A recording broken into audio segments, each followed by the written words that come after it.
buenas noches. Les saludamos desde el corazón monumental de Salamanca, desde la calle Calderón de la Barca, desde la calle Play de Miel, desde uno de los rincones más profundamente semanasanteros de esta ciudad, en uno de los instantes mágicos también de este Viernes Santo en Castilla y León. Vamos a vivir la procesión que ha seguido al descendimiento que tenía lugar a las 4 de la tarde en el campo de San Francisco. Hay muchas cosas que comentar de uno de los actos más antiguos de nuestra Semana Santa, de la de Salamanca y también de la de toda Castilla y León. Así que vamos a saludar en primer lugar a las personas que nos acompañan esta tarde en un recorrido histórico, patrimonial y religioso también, ¿por qué no?, apasionante. Saludamos en primer lugar a don Fructuoso Mangas, sacerdote. Sí. Hola, buenas tardes. Buenas tardes. También nos acompaña José Ángel Ferreira, uno de los grandes entendidos en la Semana Santa, impulsor de muchas de las cofradías y de algunos actos muy señeros. ¿Qué tal? Muy buenas tardes. Buenas tardes. Y está con nosotros en un día en el que ya decíamos el patrimonio tiene una relevancia especial porque va a poner muchos pasos en la calle La Veracruz y de gran valor, Rafa López, nuestro historiador del arte de cabecera. Buenas tardes. Hola, buenas tardes. Bueno, pues ahí, para comenzar, está abriendo ya camino este paso de la flagelación del Salvador, el que en la ciudad de Salamanca se conoce como los azotes.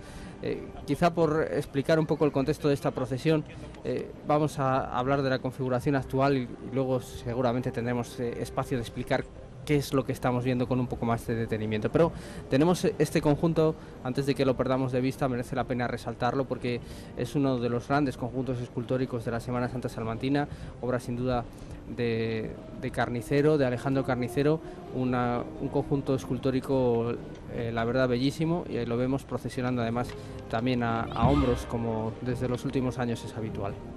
Sí, es una obra de Alejandro Carnicero que él realizó en torno al año 1724. Se conserva además documentación de que la imagen estaba en la cofradía o ya estaba realizada en el año 1727 y se conserva también un dibujo en la Biblioteca Nacional que realizó el propio Alejandro Carnicero exactamente con la misma disposición que nosotros tenemos aquí en la figura. Yo creo que se puede observar perfectamente y desde este punto de vista vemos un poco el círculo, la forma espiral o el giro que intentan formar las figuras en torno a Jesucristo mientras le están azotando. Es decir, hay dos sayones y hay un romano que está tirando de la cuerda para que Jesucristo no se mueva de la columna. Ese es un poco el esquema que sigue. Carnicero es un escultor que nació en Nava del Rey, pasó gran parte de su vida en Salamanca. Una parte la tenemos más oscurecida, debió incluso de estar en un manicomio, debió pasar un tiempo, unos 7-8 años aproximadamente en una casa para curarse, para curar su mente, y después finalmente abandonó, tras realizar gran parte de los medallones que tenemos en la Plaza Mayor de la ciudad, se marchó a Madrid para trabajar en el Palacio Real, donde hizo varias esculturas de diferentes reyes de Castilla y reyes de España para el Palacio Real de Madrid, donde murió y donde algunos de sus hijos pues continuaron su obra. Entre ellos, por ejemplo, el más conocido puede ser Antonio Carnicero, que después se dedicó a la pintura. A la pintura, que al que ensombreció Goya, pero si no, seguramente estaríamos hablando de uno de los grandes referentes de la pintura de la corte. Bueno, aprovechando esta parada, ya estamos asistiendo, lo decíamos Ángel, a un momento muy especial, porque estamos celebrando los 400 años del descendimiento que ha precedido a esta procesión. La Cofradía de la Veracruz es la más antigua de Salamanca, fundada en el año 1506, son 5 siglos de procesiones que poco a poco van cogiendo forma, se van configurando hasta acercarse un poquito a lo que conocemos. Y el acto más antiguo de la Semana Santa documentado como tal es ese descendimiento que se celebra por primera vez en 1615, al que después, tal y como se hace ahora de nuevo, le sigue esta procesión del Santo Entierro. Efectivamente, el descendimiento es, podríamos decir, el acto emblemático de la Semana Santa salmantina, pero que de alguna manera durante décadas pasó casi desapercibido. La cofradía, aunque estaba implicada en su organización, pues realmente no tenía, digamos, el relieve o el protagonismo, podríamos decir, que por ser los creadores del acto pues se merecían, y hace unos años, bueno, pues esta cofradía, que prácticamente estuvo a punto de desaparecer, tomó bríos, entraron personas jóvenes con nuevas ideas y le dieron, digamos, que nuevas expectativas. Y el acto del descendimiento que se hace ahora al lado de la iglesia de la Veracruz, bueno, durante años pues lo tuvimos aquí en el patio anejo a la Catedral de Salamanca, lo tuvimos en la Plaza Mayor también durante ciertos años. Ha vuelto a su lugar de origen, yo creo que acertadamente. Es, digamos, un espacio más recogido, más íntimo, y creo que también es interesante porque el acto se hizo durante muchos años a las 12 de la mañana, incluso se ha hecho casi al mediodía en algunos momentos, pero yo creo que es interesante vincularlo a la procesión, es decir, todo lo que supone la reflexión del descendimiento tiene su continuidad inmediata en la procesión, y yo creo que de esta manera cobra un sentido distinto, que yo lo aplaudo, aunque sé que hay personas que no están de acuerdo con este planteamiento. Siempre los cambios son complicados. Está en un momento de pausa la procesión porque con motivo de este 400 aniversario está viviendo un momento especial que también vamos a poder ofrecerles, que es el paso del Santo Sepulcro por el claustro de la universidad, como se hacía antiguamente. Nosotros vamos a ver la salida que se va a producir en unos minutos. Pero esta escenificación, don Fructuoso, de un Viernes Santo por la tarde, a luz del día, en este momento, tal y como ha quedado plasmada a partir de las 4:30 de la tarde, recorriendo el centro de la ciudad con este relato iconográfico, tampoco hay que perder de vista, es una manifestación cultural y escultórica de primer orden y que impacta, pero que detrás de ello hay, un día como hoy, más si cabe, mucho sentimiento.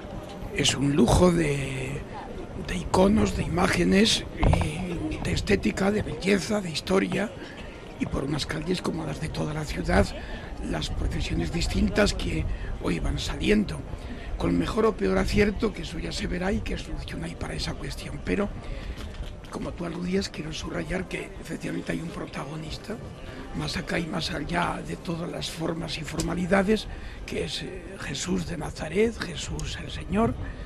Aparece en todos los pasos, menos aquí en el que va la Dolorosa, su madre. El resto de pasos él es el protagonista de cada uno, con una escena fija de su pasión, caído con la cruz, en el Calvario, con Pilato, en el sepulcro incluso al final, la flagelación. Son pasos distintos que señalan al protagonista. Y en estos días, y siempre creo en la vida del creyente, nunca debe faltar la imagen de María Dolorosa junto a su hijo también que sufre. ¿Cómo va a faltar en un hijo que sufre la madre que quizás sufre el doble de lo que está sufriendo el hijo doliente?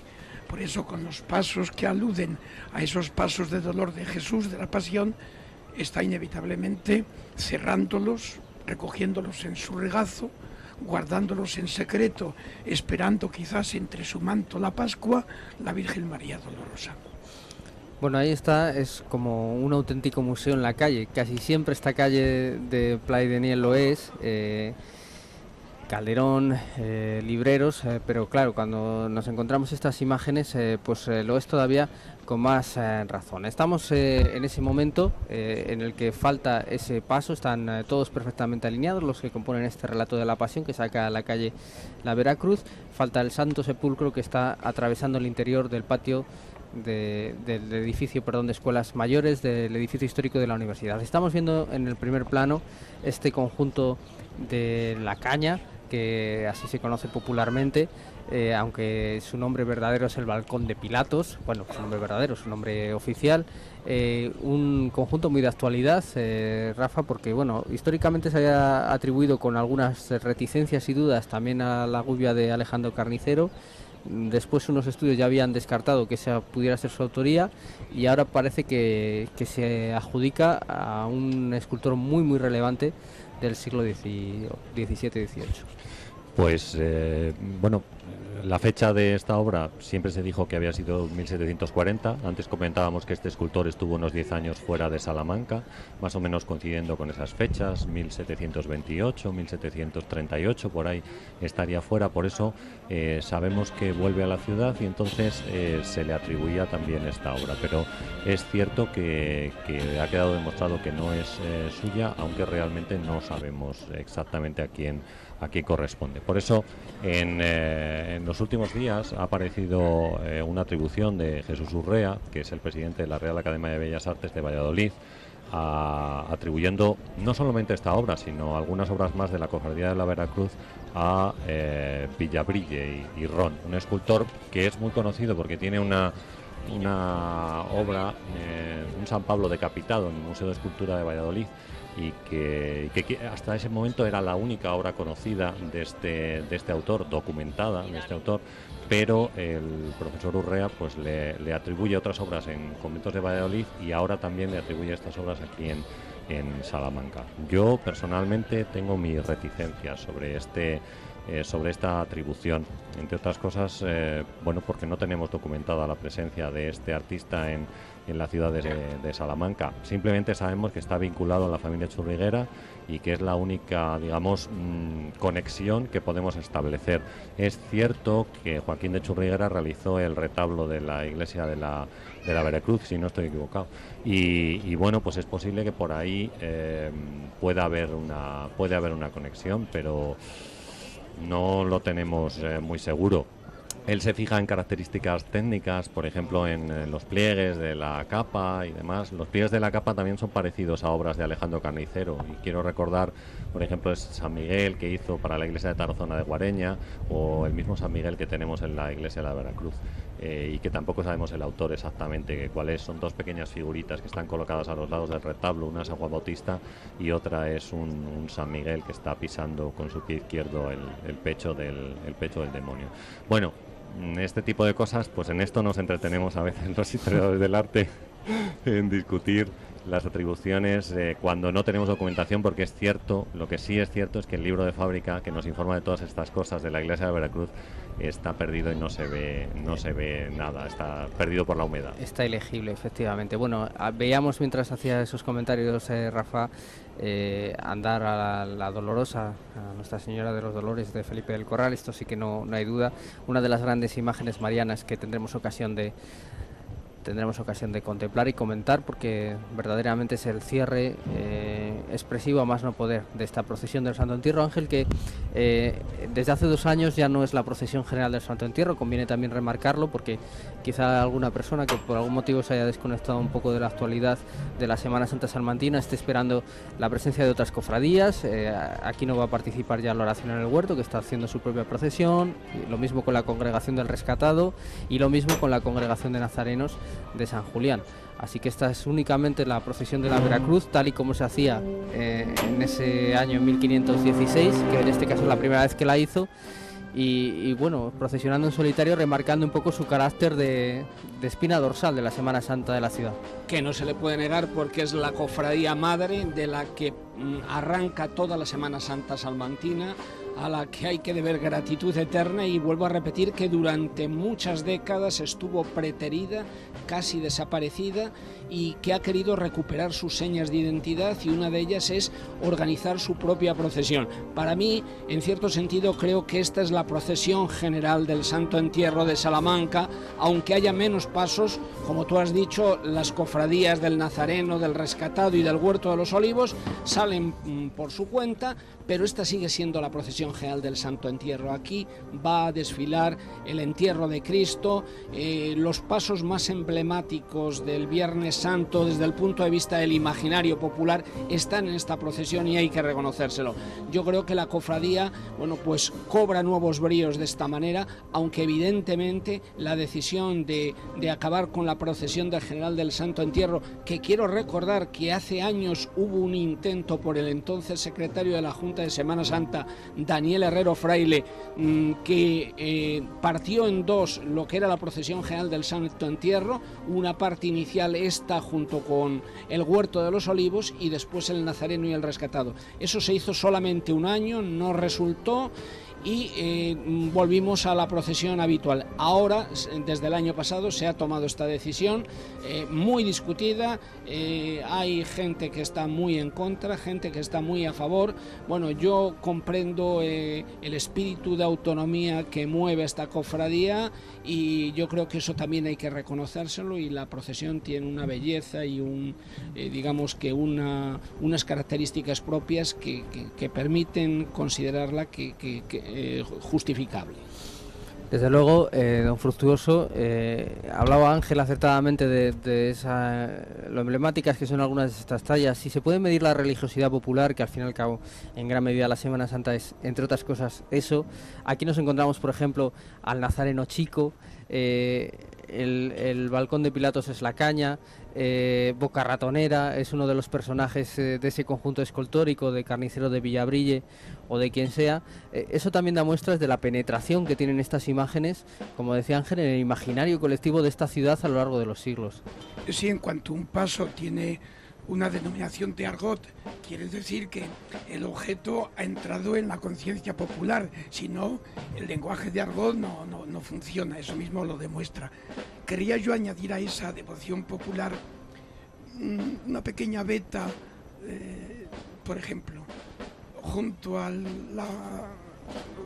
Jesús flagelado, el balcón de Pilatos, poner el desprecio del poderoso. Pilato parece un bailarín, no sabe dónde está ni lo que está haciendo, es un inconsciente, en el fondo es un tontín, y solo subrayo que ahí está el poderoso de turno y se está perdiendo lo que allí se estaba jugando. Luego, por ejemplo, junto al Jesús Nazareno, el Jesús Nazareno Chico, pues subrayar la cruz que mucha gente lleva a cuestas. ¿Cuántas personas mismas de las que ahí están observando la procesión tendrá un pensamiento sobre sus propios pesares? ¿Y cuántos, sin que lo sepamos, en el mundo llevan pues una cruz a cuestas, dolorida y pesada, que incluso a lo mejor les va a acompañar toda la vida?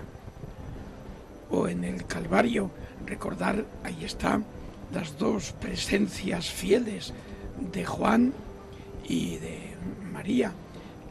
Cuánta gente permanece fiel junto al que sufre, cuánta gente atiende, acompaña, está hasta el final, saca la cara, corre peligro, dice una voz, levanta la mano, luego se la cortan quizás, pero levanta una mano todos los días en el mundo entero y en cualquier peripecia diaria entre nosotros. O la dolorosa, ahí está de espaldas, pero lo que se ve bien son las espadas, según el anuncio del viejo Simeón en el templo. Bueno, pues efectivamente, en ese momento de su hijo condenado a muerte, las espadas le atraviesan el alma, pero cuánta gente vive con un dolor atravesado de muchas clases, un día y otro. Por eso, detrás de cada paso, veo yo, junto a su historia, junto a la peripecia que la acompaña, porque son pasos vivos que nos vienen de atrás y no vienen enjaulados en una caja, sino vivos, cambiantes, reconocidos, llevados, transportados, guardados y sacados. También pongo lo que dentro de cada una de estas imágenes, entre otras muchas cosas, hay de propuesta y de significado. Estamos asistiendo a un drama religioso. Esto es teatro religioso en la calle, vivencial, ligado a los sentimientos del pueblo que contempla estas imágenes. El pueblo que está observándolas no las observa como espectadores fríos, técnicos, sino que se identifica con lo que representa cada uno de ellos, y como decía Fructuoso ahora mismo, ven su propia vida representada en aspectos de la pasión de Jesús y de la pasión de María también. Bueno, pues avanza la Dolorosa de Felipe del Corral, que decíamos, Rafa, es sin duda uno de los grandes conjuntos barrocos de la Semana Santa Salmantina. Don Fructuoso, diga. Sí, es que se olvidó decir un detalle que no me consigo no observar. En el paso donde está, que se llama el balcón de Pilatos, junto a Pilato hay una jofaina o palangana, hay un jarrón y hay una toalla. Nos teníamos que preguntar cuántas veces nosotros hacemos esa misma faena moral o política o económica o religiosa o familiar o social de lavarnos las manos, y que otro pues dé un paso al frente o lo haga el vecino, o yo no he sido, o a mí que me cuenta usted que yo estoy a gusto con lo mío. De alguna manera esa jofaina alta y el jarrón puestos en el paso nos está recordando que, ojo, esta historia en muchos aspectos es también la nuestra. La Semana Santa yo creo que es algo vivo, que no es mera rememoración de unos hechos históricos pasados por el tamiz de la fe, sino que es algo que afecta existencialmente a las personas que la contemplan, con independencia de que sean creyentes o no creyentes. Evidentemente, si son creyentes, mucho más, pero esto yo creo que conviene recordarlo para no quedarnos simplemente en el aspecto de que estamos asistiendo a un espectáculo maravilloso, estéticamente precioso, con imágenes interesantísimas. Yo creo que lo esencial de lo que estamos viendo es un pueblo que se identifica con las figuras de Jesús de Nazaret y de María, y que ve en ellos los símbolos de su propia vida, en unos casos desde la perspectiva de la fe, en otros desde una perspectiva humanista, pero no es algo lejano, es algo muy cercano, muy próximo a cada uno de nosotros. Sí, decíamos hace unos instantes, Rafa, que es de justicia hacer un comentario sobre esta Virgen de Felipe del Corral, que durante además siglos fue la principal devoción mariana en la ciudad, y no en vano, porque también es una imagen muy cuidada, muy lograda estéticamente, pero también muy hecha para la piedad. Sí, es una imagen del siglo XVIII, esta Virgen Dolorosa, que está inspirada en una imagen de Juan de Juni, que realiza este escultor de origen valenciano, que vivía en Madrid, Felipe del Corral, y al cual se le encargó precisamente esta obra de una gran delicadeza y una de las mejores tallas que tenemos en la Semana Santa salmantina. Es decir, si tuviéramos que escoger 3 o 4 tallas, pues yo creo que la Dolorosa de Felipe del Corral debería estar incluida en ella.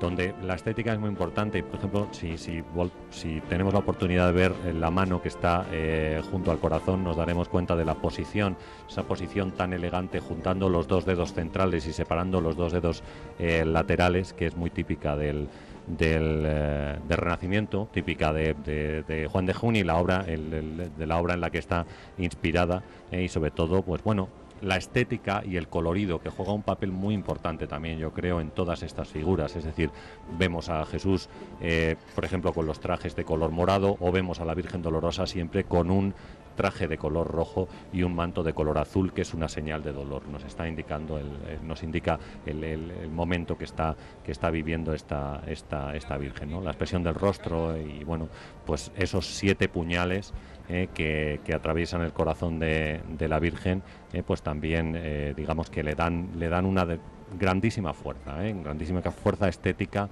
que tiene esta figura de este gran escultor del siglo XVIII español. La ciudad está otra vez en la calle, ciudad y visitantes. Desde luego la ciudad está llena de visitantes, no sabríamos ahora distinguir quién es quién, pero esto es lo que apuntaba muy bien Ángel Fructuoso, es la escenificación de ese teatro de la pasión que concita la mirada. Luego veremos a ver si esto tiene algún efecto o no, que eso ya es otra cosa, pero de momento que atrae. Esa fue la imagen que quería subrayar, pero justamente eso que dices, a veces la imagen presenta lo que el espectador no ve, porque quizás tampoco sabe, y la oferta que hace la imagen no es tan explícita como para que la entienda el que no entiende. Solo al buen entendedor, buenos iconos. Por ejemplo, esa cruz que él lleva, en la que se apoya la Virgen Dolorosa, que ahora vuelve otra vez, ahí saldrá ahora un detalle concreto. Ese paño blanco, que podemos llamar sudario, idealizado, que cuelga de la cruz, no hace más que recordar que esta cruz queda liquidada en la mañana de Pascua, cuando las mujeres van al sepulcro y ven un paño como ese enrollado en el suelo y el sepulcro vacío y el cuerpo ha volado. Por eso, junto a una cruz, en estos días siempre se pone el paño blanco que recuerda el sudario dejado por el cuerpo que ha resucitado. Y por eso lleva ese paño blanco colgando, para recordar que detrás de esa cruz oscura, negra, viene un día de luz y de gloria que los cristianos llamamos con esa vieja palabra hebrea la Pascua, el paso de la resurrección. Quería subrayar ese detalle. Bueno, es que en realidad la Semana Santa es una remembranza de la pasión del Señor, pero desde la perspectiva de la fe que da la resurrección. Entonces, realmente el dolorismo del que a veces se acusa a la Semana Santa tampoco tiene mucho sentido, en tanto en cuanto estamos contemplando, vamos a decirlo así, el fracaso de Jesús condenado, crucificado, muerto en la cruz, injustamente por los poderes de este mundo, pero lo estamos recordando no desde la perspectiva del fracaso, sino desde la perspectiva de la gloria que va a suponer su resurrección. Estábamos viendo justo en ese instante cómo se incorpora a la procesión por un lugar además distinto al marcado inicialmente. Lo está haciendo por esa especie de calle interior que tiene el complejo universitario. Ahí se incorpora el paso del sepulcro. Esa es la talla de Jesús Nuestro Bien, atribuida a Pedro Hernández, escultor también barroco salmantino, que procesiona después del descendimiento, se introduce en esa urna funeraria, que es esa magnífica talla de orfebrería que están ustedes viendo. Y después de ya el palio negro en señal de luto. Son imágenes y vestigios que nos hablan de esa necesidad también de escenificar la pasión, y uno de los actos más claros en este sentido es justamente el del descendimiento, que era ya casi una representación teatral en sí misma, con una talla como esta que está ahora en ese sepulcro articulada, que permitía descender ante los ojos de la asamblea de los fieles el cuerpo de Jesús. Sí, para eso fue hecha la talla, que estamos de aniversario, porque el acto se instituyó en el año 1615, estamos celebrando el aniversario del descendimiento. Una talla, como decías, del escultor Pedro Hernández, que fue encargada específicamente para este acto, acompañada además de Dimas y Gestas, que estaban crucificados al lado de Jesús, que se encargaron a otro escultor.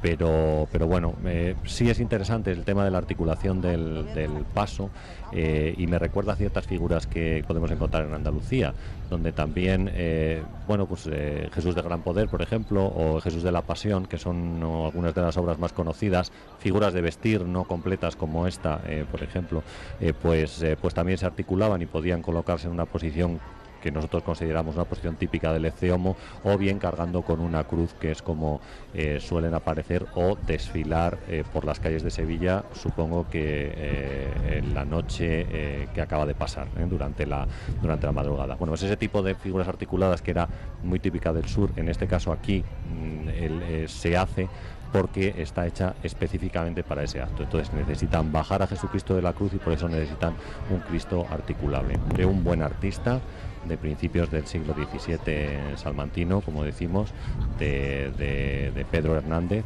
que sigue modelos típicos de la estética barroca castellana, pero no por ello deja de ser uno de los artistas más representativos de la ciudad en ese momento. Sería bueno recordar, para que quien no lo sepa lo descubra ahí, que este paso por el espacio universitario lo ha hecho el Santo Sepulcro desde hace 400 años, hasta el año 65, 66, que fue el último, por unas circunstancias de esa relación tan difícil a veces entre la religión y la laicidad. Y incluso hubo intentos hasta hace poco de hacerlo, y este año pues se hace, aunque creo que solo esta vez, creo, tengo entendido. En principio tiene carácter excepcional. Por una situación excepcional.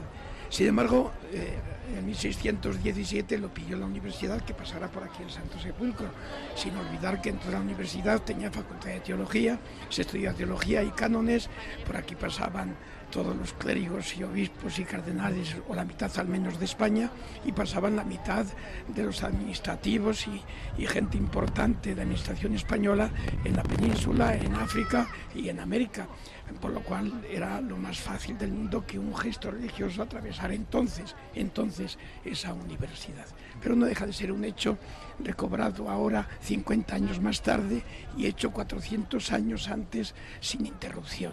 Tiene su qué. Bueno, pues se lo oí recordar hace años a una persona muy significativa en la Semana Santa de Salamanca, como fue Antonio Lucas Verdú, que participó muchas veces en este acto en el interior de la universidad y que recordaba con nostalgia y lamentaba la pérdida de esta tradición que hoy excepcionalmente recuperamos.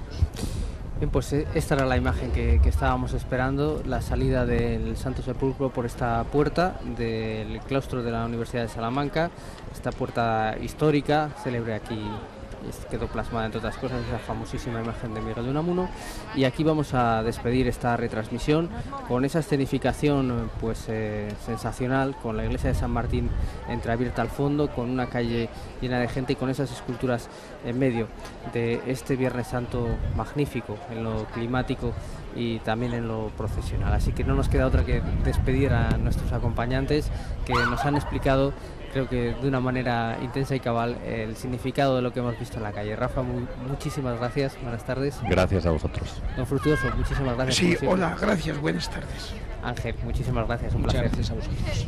Y como siempre, invitarles sentidamente a que continúen con nosotros en Castilla y León Televisión, porque todavía hay muchos momentos que les tenemos que contar. Muchísimas gracias, buenas tardes.